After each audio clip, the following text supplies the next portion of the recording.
बिस्मिल्लाहिर्रहमानिर्रहीम। अस्सलाम वालेकुम to everyone. My name is advocate Manna Sharif Mirza और आज मैं जिस हवाले से इंफॉर्मेशन आप लोगों के साथ शेयर करने वाली हूँ वो इंफॉर्मेशन कुछ इस हवाले से है कि औरत जब अपने हस्बैंड के ख़िलाफ़, अपने खावंद के ख़िलाफ़ खर्चे का दावा करती है तो वो किस हद तक डिग्री होते हैं। मतलब कि बीवी ने अपने शोहर के ख़िलाफ़ खर्चे का दावा दायर किया कि मेरा हस्बैंड मुझे खर्चा नहीं दे रहा। अब इसमें दो तीन सूरतें हैं। नंबर वन कि बीवी हस्बैंड के पास रह रही है और हस्बैंड जो है वो उसे मेंटेन नहीं कर रहा, ठीक है। नंबर टू कि बीवी को हस्बैंड ने गैर आबाद कर दिया है, मतलब कि मार पीट के उसे घर से निकाल दिया है। ये दूसरी सूरत होगी। और तीसरी सूरत ये होती है कि औरत अपनी मर्ज़ी से गैर आबाद होके अपने मैके चली आती है, मतलब कि वो खुद गैर आबाद होती है, हस्बैंड ने उसे घर से नहीं निकाला होता। अब ये तीन सूरतें हैं। पहली सूरत ये कि हस्बैंड के पास रह रही है, ठीक है, और मैट्रिमोनियल ड्यूटीज़ भी परफॉर्म कर रही है, फेथफुल भी है अपने हस्बैंड के साथ, तो फिर हस्बैंड की ज़िम्मेदारी है कि वो अपनी वाइफ को मेंटेन करे, उसे खर्चा दे, ठीक है।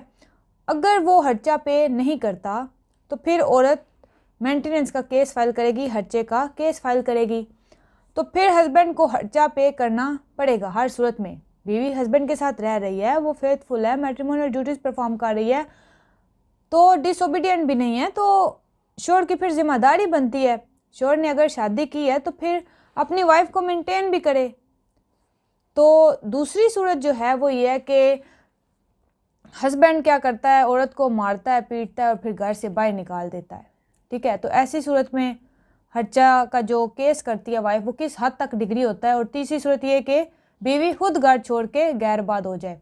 और जब औरत को गैरबाद करता है हस्बैंड तो वाइफ क्या करती है, वो खर्चे का केस जब दायर करती है तो साथ में वो फिर लिखती है कि इतने अरसा से इसने मुझे खर्चा पे नहीं किया, खर्चा अदा नहीं किया। तो उसमें अब किस हद तक, मतलब कि पास्ट मेंटेनेंस अगर वो क्लेम कर रही है तो कितने साल तक पास्ट मेंटेनेंस आप क्लेम कर सकती हैं। तो 3 साल तक, पिछले 3 साल तक पास्ट मेंटेनेंस आप क्लेम कर सकती हैं, ठीक है, कि पिछले 3 साल से हस्बैंड ने मुझे खर्चा पे नहीं किया।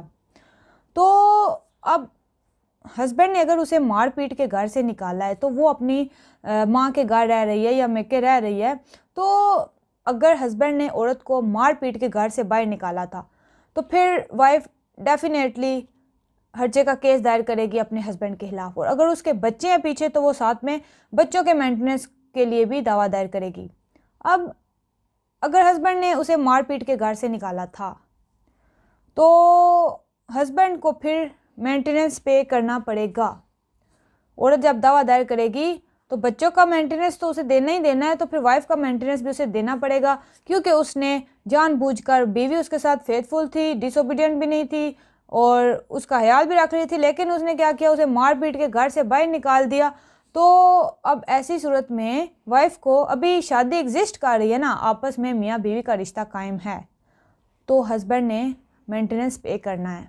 अब तीसरी सूरत यह है कि वाइफ खुद बहुत घर छोड़ के आ जाती है, हस्बैंड ने उसे कुछ नहीं बोला, हस्बैंड ने मारा भी नहीं है, पीटा भी नहीं है, खुद अपनी मर्जी से उसने क्या किया, अपना सामान पैक किया और आ गई अपने मैके।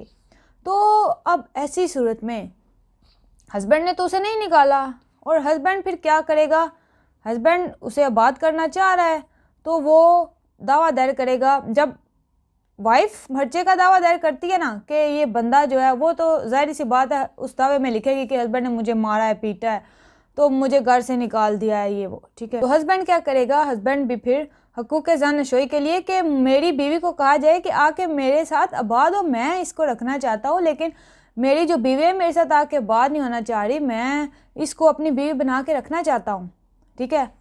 तो अगर वाइफ अपनी मर्ज़ी से घर छोड़ के आती है, ठीक है, हस्बैंड ने उसे नहीं निकाला होता, हस्बैंड उसे रखना चाह रहा होता है, तो फिर वो खर्चे की हकदार नहीं है, फिर उसे खर्चा नहीं मिलेगा। बहुत सारी अथॉरिटीज़ हैं इस हवाले से कि वाइफ को खर्चा फिर नहीं मिलता, लेकिन बाज़ दफ़ा अदालत खर्चा डाल भी देती है, लेकिन खर्चा वाइफ को उसी वक्त मिलता है जब वो हस्बैंड के साथ जाके आबाद होती है, फेथफुल होती है, मैट्रिमोनियल ड्यूटीज़ परफॉर्म करती है, डिसोबीडियंट नहीं होती, ऐसी सूरत में फिर हस्बैंड की भी जिम्मेदारी बनती है और हस्बैंड उसको मेंटेनेंस देता भी है।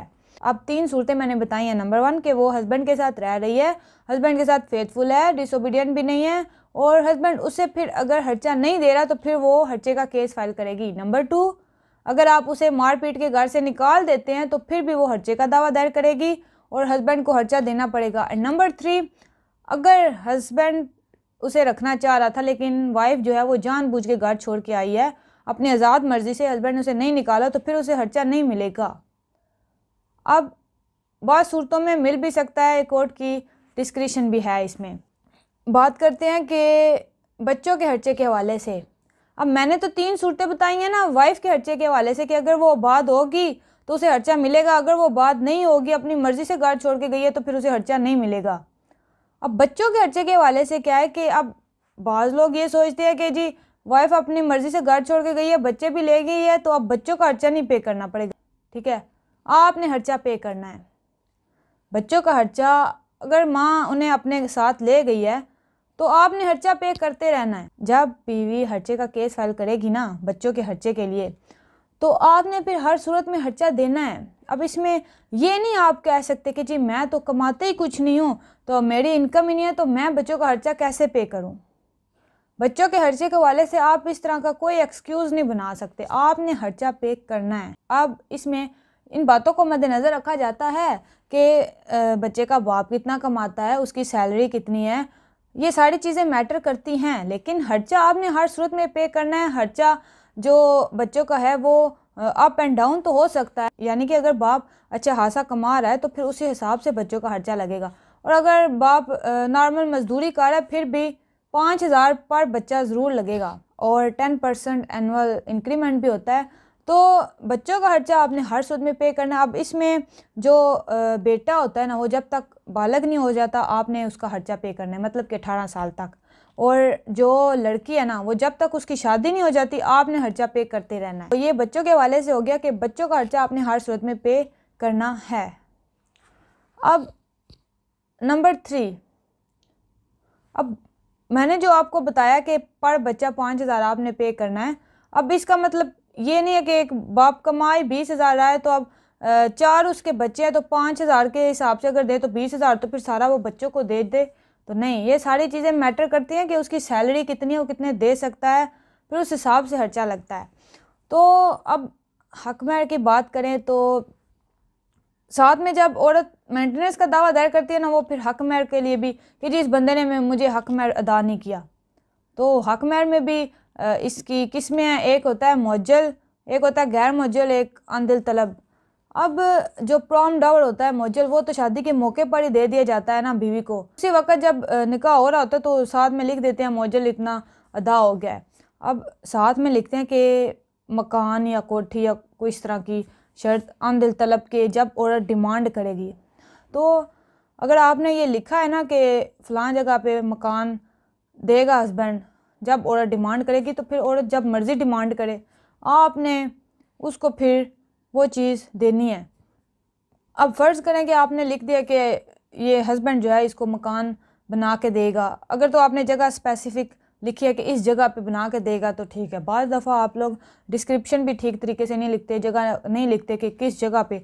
अब क्या पता है आपने क्लियर तो नहीं किया कि आप उसे डिफेंस में बंगला लेके दे रहे हैं या किसी गांव में मकान देंगे, तो फिर भी कन्फ्यूजन क्रिएट हो जाती है। तो उसका डिस्क्रिप्शन आपने बाकायदा तौर पे लिखना है, अगर आप ये चीज़ ऐड कर रहे हैं कि आप उसे मकान बना के देंगे या मकान देंगे जब औरत डिमांड करेगी। और तीसरा होता है कि गैर मुअज्जल, जब वो होता है इन केस ऑफ डेथ और डिवोर्स, के जब हस्बैंड उसे डिवोर्स देगा तो ये चीज़ें उसे अदा करेगा, या इतना पैसा देगा या सोना देगा, या इन केस ऑफ डेथ उस औरत को वो चीज़ें मिलती हैं।